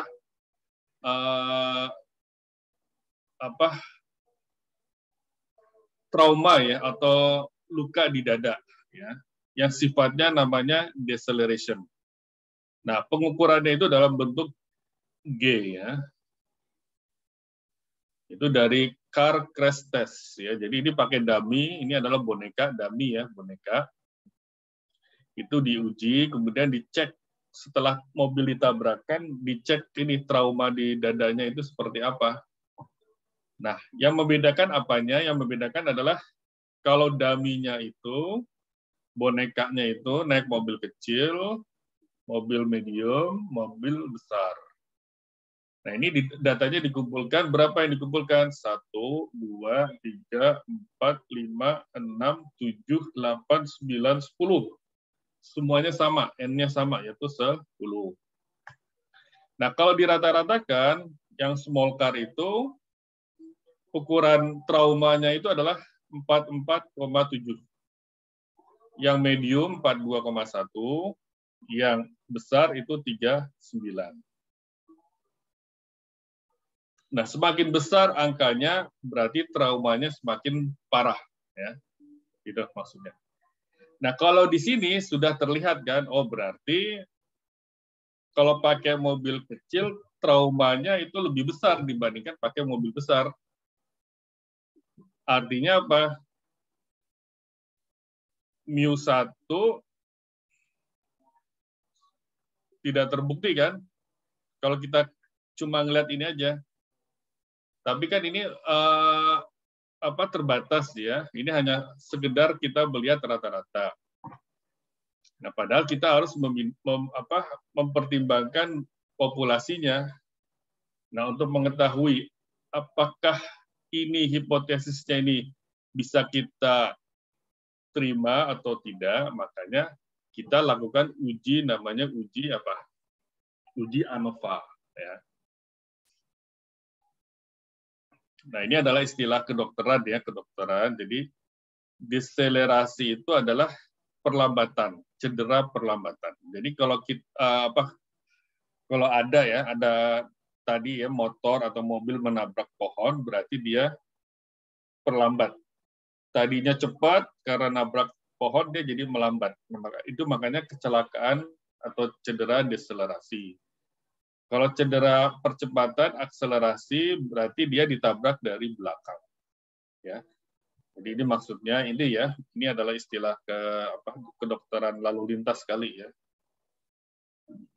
Oke ya, jadi secara soal sudah paham, kita ingin menguji apakah trauma antara mobil kecil, mobil besar, mobil medium itu ada perbedaan atau tidak secara statistik ya. Kalau secara hitung-hitungan jelas beda, tapi secara statistik belum tentu ya. Nah, ini harus kita uji. Kita uji dengan ANOVA ya. Nah, faktornya atau treatmentnya itu adalah mobil. Ya. Jadi one single factor yaitu mobil. Tetapi satu faktor ini dibagi dalam 3 kategori ya. Small, medium, dan large. Oke ya. Jadi ini seolah-olah ada populasi ya, populasi mobil kecil, populasi mobil medium, populasi mobil besar. Ya, kita mau menguji cedera deselerasi, rata-rata cedera deselerasi mobil kecil apakah sama dengan mobil medium, apakah sama dengan mobil besar. Oke ya, ingin kita uji. Nah, Ini asumsikan saja bahwa persyaratan yang tadi itu terpenuhi, ya. Kita asumsikan. Kenapa? Karena kita juga nggak tahu ya apa data populasinya seperti apa. Kita belum melakukan normal quantile plot, kemudian juga apakah diambil secara simple random sampling. Nah, ini kalau dari soalnya, dari buku Triolanya, dia sudah memenuhi syarat untuk melakukan analisis ANOVA. Oke, ini jangan lupa ya, right tail ya. Right tail berarti yang ini. Ya. Yang di sini ya, right tail. Kemudian degree of freedom-nya dari K sampel itu dengan jumlah N yang sama. Ya. Oke. K-nya berapa? K-nya 3 kan? Ada small, medium, dan large kan? N-nya berapa? 10. Ya, jadi N-nya itu adalah 10. Ya. Oke. Jadi numerator degree of freedom-nya itu 2, denominator degree of freedom-nya itu adalah 27. Ini kalau pakai rumus Excel bisa langsung ketemu ya, F-nya berapa pakai rumus yang ini. P-value-nya juga bisa ketemu. Oke, kalau pakai Excel bagaimana caranya? Ya tentunya kita masukkan dulu datanya ya. Nah, contoh kita masukkan datanya di mana golongannya itu berdasarkan baris. Ya. Kalau seperti ini, maka setelah kita masukkan datanya, kita klik data, kemudian pilih data analisis, kemudian pilih ANOVA single factor. Setelah itu muncul jendela ANOVA single factor, masukkan ininya datanya. Nah, datanya ini adalah data di mana pengelompokannya berdasarkan baris. Kalau mau memasukkan label, ini kita centang. Ya, kemudian output-nya mau ditaruh di mana? Apakah di lembar kerja yang sama atau yang baru? Misalkan kita masukkan lembar yang baru. Nah, ini kita kasih nama, misalkan car. Ya. Setelah itu klik OK. Nah, hasilnya akan seperti ini. Jadi ada summary, ada N, ada sigmanya, ada average-nya ya. Kemudian ada apa? Variance-nya. Ya. Ini yang small, ini yang medium, ini yang large ya. Oke ya, jadi lengkap ya, dari Excel sudah cukup lengkap. Ada variance between group, ada variance within group. Kemudian ada F hitungnya sudah dihitungkan, P-value-nya sudah dihitungkan, F kritisnya sudah dikasih tahu. Jadi sudah lengkap nih kalau pakai Excel ya. Jadi karena P-value-nya signifikan pada alpha sama dengan 5%, berarti apa? Reject H 0. Berarti at least ya, ada satu yang berbeda. Satu mu yang different. Oke ya. Jadi kesimpulannya hanya sampai sini saja, ada satu mu yang berbeda. Kenapa? Karena mu1 sama dengan mu2 sama dengan mu3 itu ditolak ya, itu kita reject. Oke ya. Oke. Nah, kalau dibentuk dalam bentuk kolom, maka kita ganti aja grupnya itu group by kolom. Maka hasilnya akan seperti ini ya. Nah, ini kalau ini tanpa dimasukkan label nih, sebetulnya ini adalah small ya, small, medium, large. Hasil lainnya sama. Nah, perhatikan variance-nya itu mirip-mirip ya. Harusnya kan kalau secara populasi itu sama ya.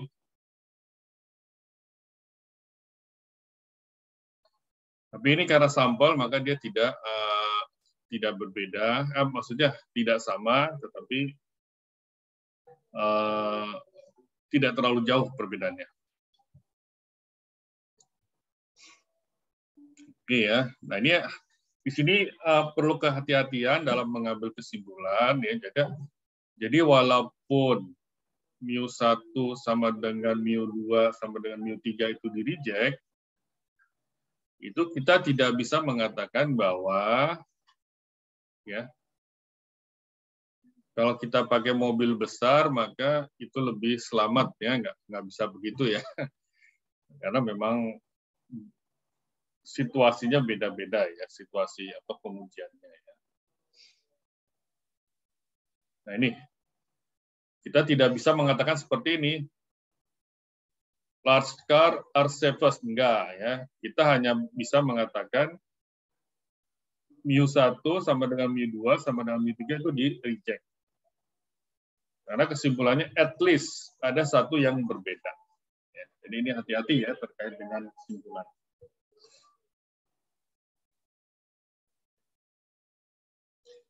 Nah kemudian cara menghitung F itu bisa juga dihitung dengan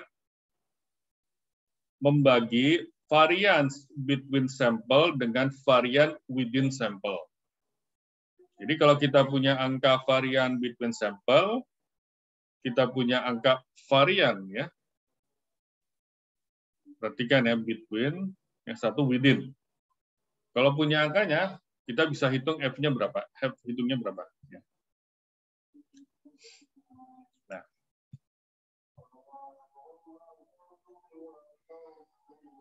Jadi yang dimaksud within itu seperti ini ya, untuk bisa membayangkannya.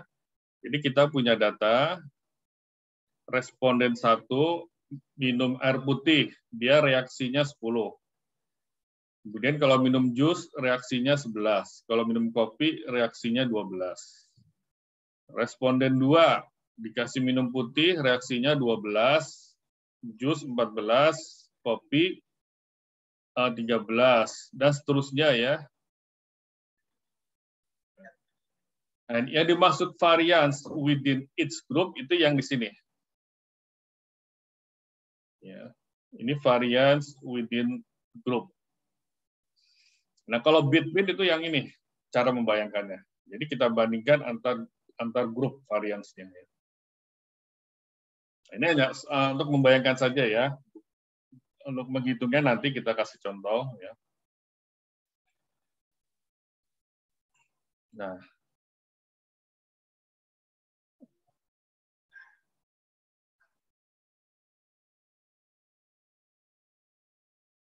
ya.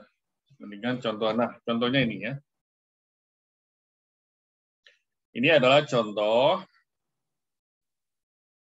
pengaruh dari perubahan sampel terhadap perhitungan F ya. Ya. Jadi kan F itu kan rumusnya between ya dibagi within. Ya. Nah, kita punya data sampel 1, sampel 2, sampel 3. Sampel 1 isinya 7366, sampel 2 6558, sampel 3 4767. Nah, sampel 1 N-nya 4, sampel 2 N-nya 4 juga, sampel 3 N-nya 4 ya, sama ya. Kemudian sampel 1 rata-ratanya 5,5, sampel 2 rata-ratanya 6, sampel 3 rata-ratanya 6. Kemudian varian sampel 1, 3, varian sampel 2, 2, varian sampel 3, 2. Nah, ini adalah variance between sample. Ini rumusnya. Ya. N dikali variance ini. Ya. 0,83 itu dari mana? 0,0833 itu dari mana? Itu diperoleh dari ini. Apa? Kalau pakai Excel seperti ini ya, kita masukkan standar deviasi, masukkan rata-ratanya,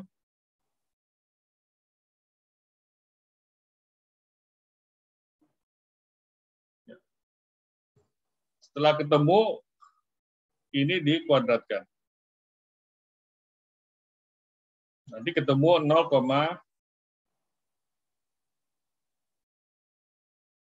jadi kita cari varians dari rata-ratanya ini. Ini yang dimaksud varians between group. Jadi yang dimaksud varian between group itu adalah mencari varians dari rata-rata, ya. Kalau pakai Excel seperti ini. Setelah ketemu dikalikan 4. Hasilnya adalah 0,332. Nah, yang dimaksud dengan varian within sample itu adalah varian dari masing-masing sampel kita jumlahkan. Kita jumlahkan, kemudian kita bagi dengan jumlah sampelnya, yaitu 3. Ketemu 2,33. Setelah itu kita masukkan ke rumus F, yaitu 0,332 dibagi 2,33. F hitungnya adalah 0,1428. Berarti ini kecil ya, kalau kecil berarti tidak signifikan. Nah, p-value-nya menunjukkan dia besar ya, tidak signifikan. Nah, sekarang bagaimana kalau datanya kita ubah, yang sampel 1 ini kita tambahkan 10, ya, menjadi 17, 3 menjadi 13, 6 menjadi 16, dan 6 berikutnya menjadi 16. Dengan mengubah data seperti ini, menyebabkan apa? Menyebabkan varian between sampelnya menjadi besar sekali. Ya, karena varian between sampelnya besar sekali, otomatis F hitungnya pun akan menjadi besar. Sehingga dia menjadi signifikan. Ya. Oke ya.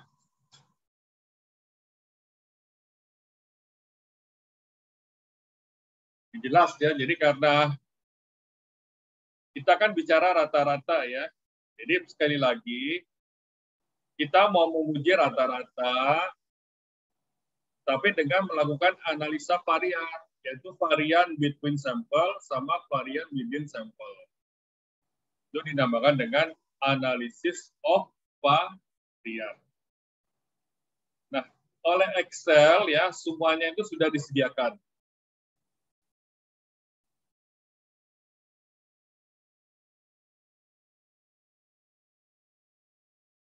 Sama Excel sudah disediakan. Ini varian between sample itu sudah dikasih ya. Nilainya ini. Varian within group juga sudah dikasih nilainya ini. Sehingga kita bisa menghitung F-nya berapa, yaitu dari rumus yang di sini. Yaitu F sama dengan between dibagi dengan within. Ya. Nah, kalau di bawah ini adalah cara mencari mean square ya. Mean square itu sum of square dibagi dengan degree of freedom-nya. Jadi ini dibagi dengan ini. Ini dibagi dengan ini. Ya. Oke ya. Nah, sekarang masuk ke uji komparasi berganda atau Bonferroni ya. Jadi Bonferroni ini kalau apanya?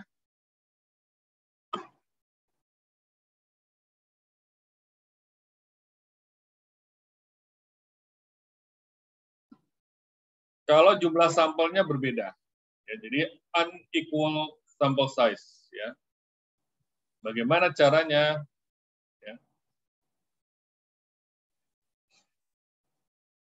Ya, sebetulnya masih sama ya. Hanya kalau pakai manual ini agak repot, agak bertahap ya.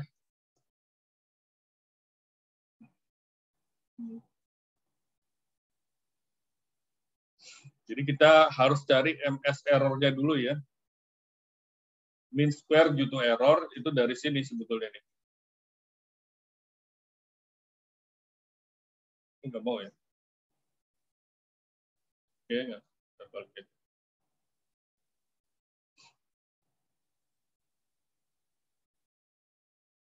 Ya, jadi kalau Bonferroni seperti ini nih.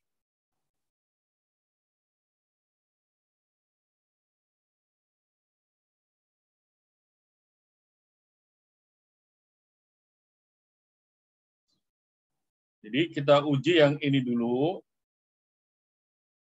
Ya. Kemudian uji lagi yang kedua. Jadi mu1 sama dengan mu2, yang kedua mu1 sama dengan mu3. Kemudian berikutnya mu2 sama dengan mu3. Jadi ada berapa tahap nih? 1, 2, 3. Kalau tadi kan hanya sekali ya. Jadi dengan Bonferroni, kenapa? Karena unequal ya, ada unequal, n-nya itu unequal, tidak sama ya.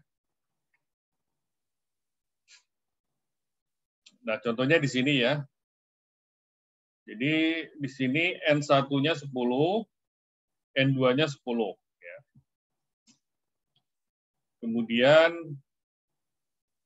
ini X1 bar ya sebetulnya ya. X2 bar itu 44,7, 421.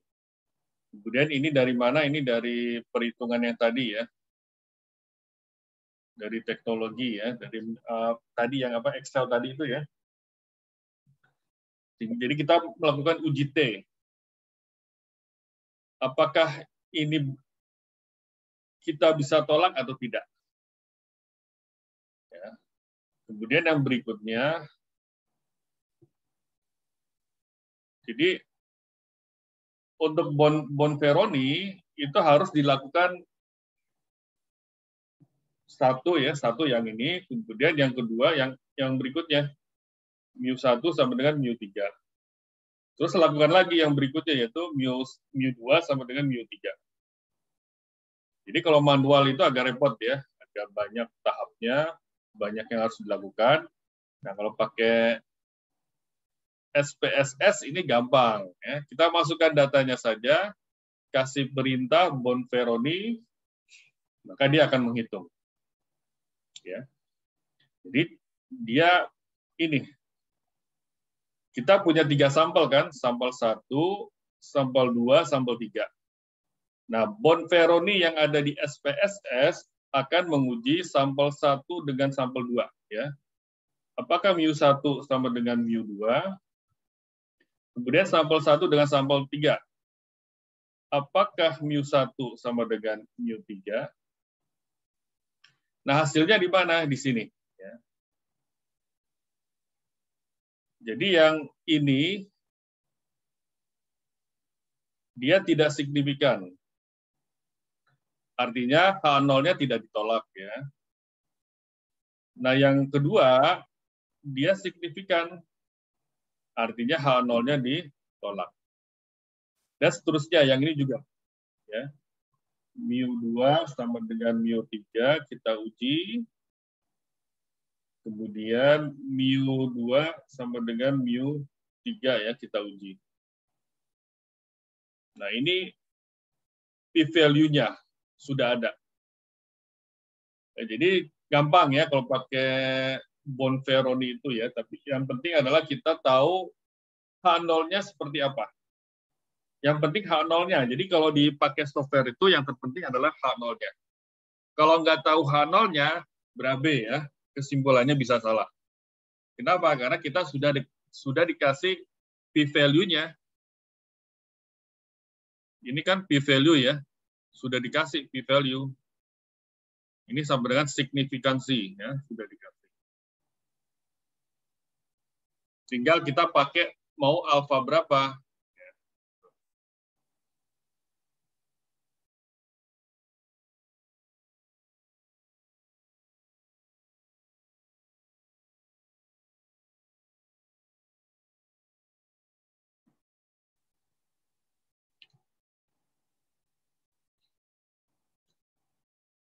Oke, sampai sini ada pertanyaan, silakan terkait dengan analisis of varian.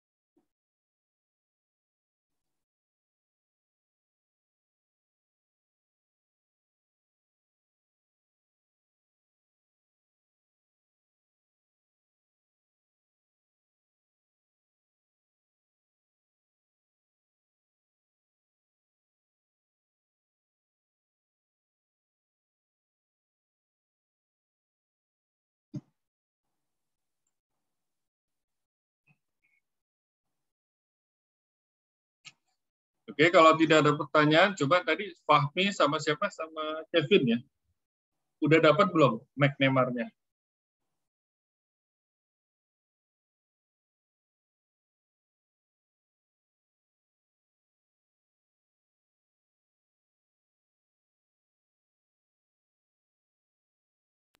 Udah, Pak. Sudah, tapi masih dicek, Pak. Sebentar, Pak.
Oke, bagaimana Kevin? Fahmi udah?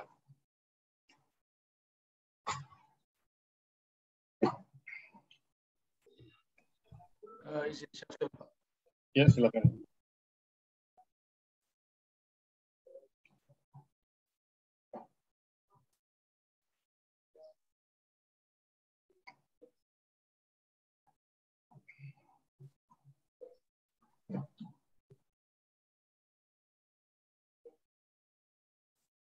Izin, Pak. Dapatnya segini, Pak.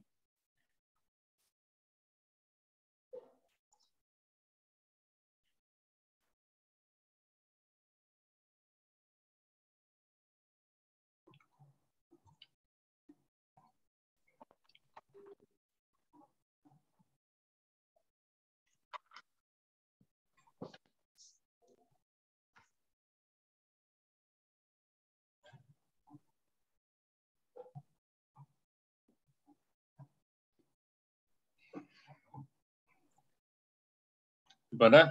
Apa? Hasilnya sama? Hanya chi-square hitung yang beda ya? Iya, tetap reject H0. Tetap reject H0. H0 ya. Nah, kalau yang pakai tadi, yang pakai apa? Independent test, chi-square-nya berapa? Chi-square-nya 8, Pak. 8,7 sekian. Oh ya, kalau ini gede banget ya. Iya, Pak. 7 ya.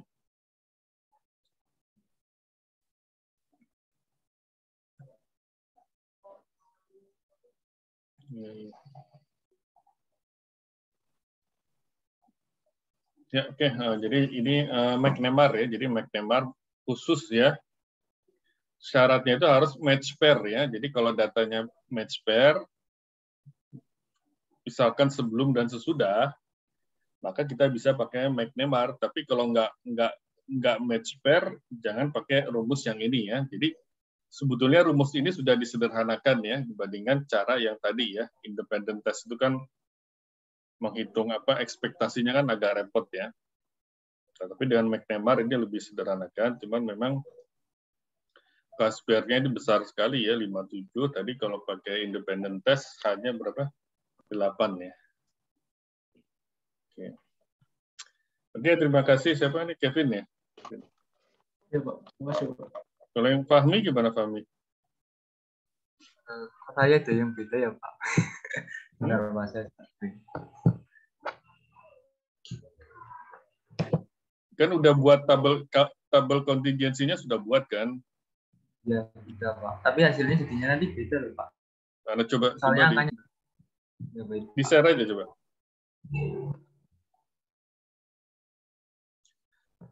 Kalau Sebentar.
Sebentar, Pak. Kayaknya malah tadi.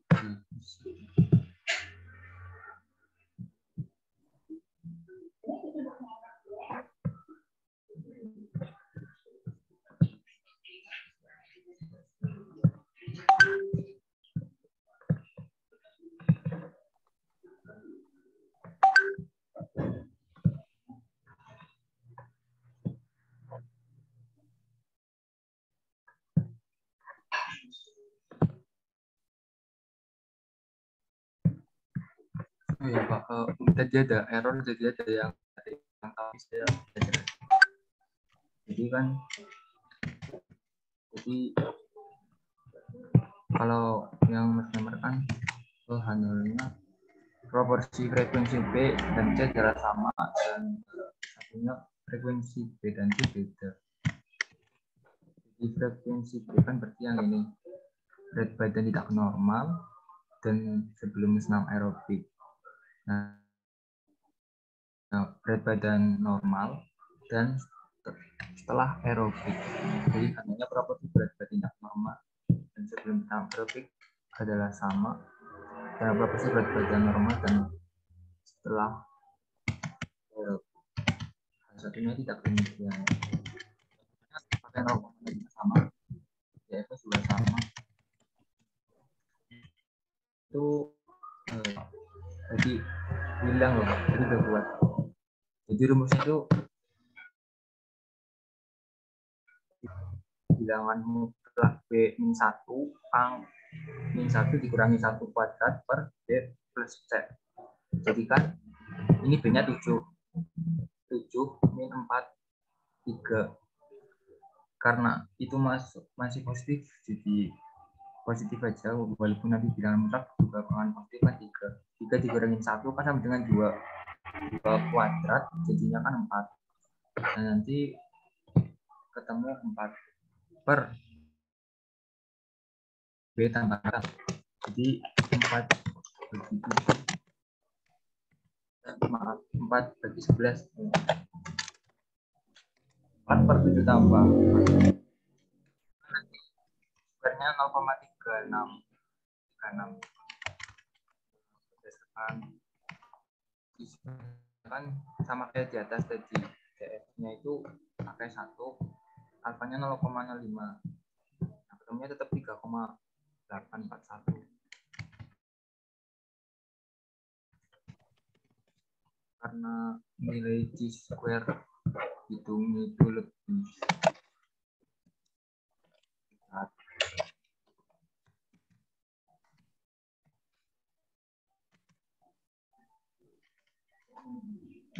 Lebih kecil benar. Square-nya lebih kecil dari tabel, maka file reject handle Pak. Jadi proporsi berat badan tidak normal dan sebelum sama proporsi berat badan normal dan setelah. Tapi saya jadi bingung kenapa hasilnya jadi beda ini Pak. Tadi udah hitungnya malah berapa persen.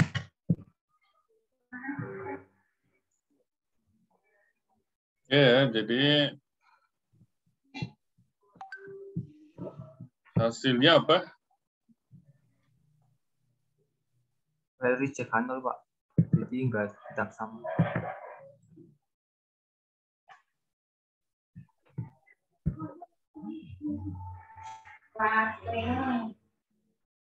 Ya, berarti apa? Senam itu nggak berpengaruh ya? Iya Pak. Tidak berpengaruh karena tidak signifikan kalau bandingin hari. Ini soalnya match pair nggak? Coba dilihat deh. Saya lupa juga nih. Match pair.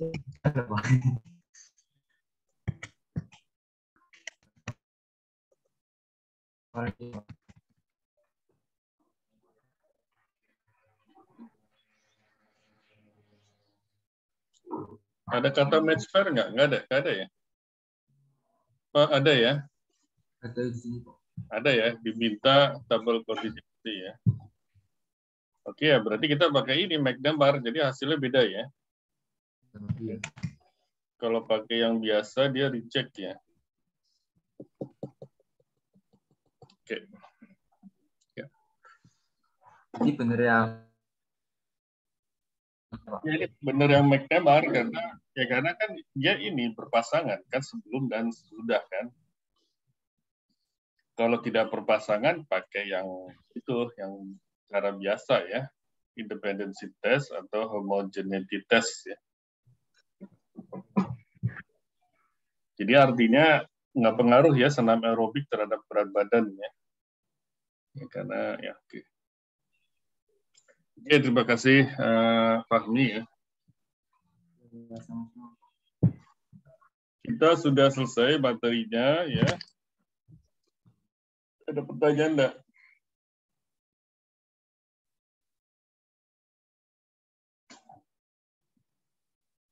Oke ya, kalau nggak ada pertanyaan kita cukupkan aja ya. Jadi masih ada, insya Allah masih ada satu lagi ya pertemuan ya, satu kali pertemuan ya. Mungkin kalau saya sempat bikin soalnya ya kita adakan kuis ya, kuis di pertemuan ke-15. Oke, sekali lagi terima kasih atas perhatiannya. Mohon maaf kalau ada kesalahan ya. Kita tutup. Assalamualaikum warahmatullahi wabarakatuh. Waalaikumsalam warahmatullahi wabarakatuh. Sampai Pak. Saya tutup.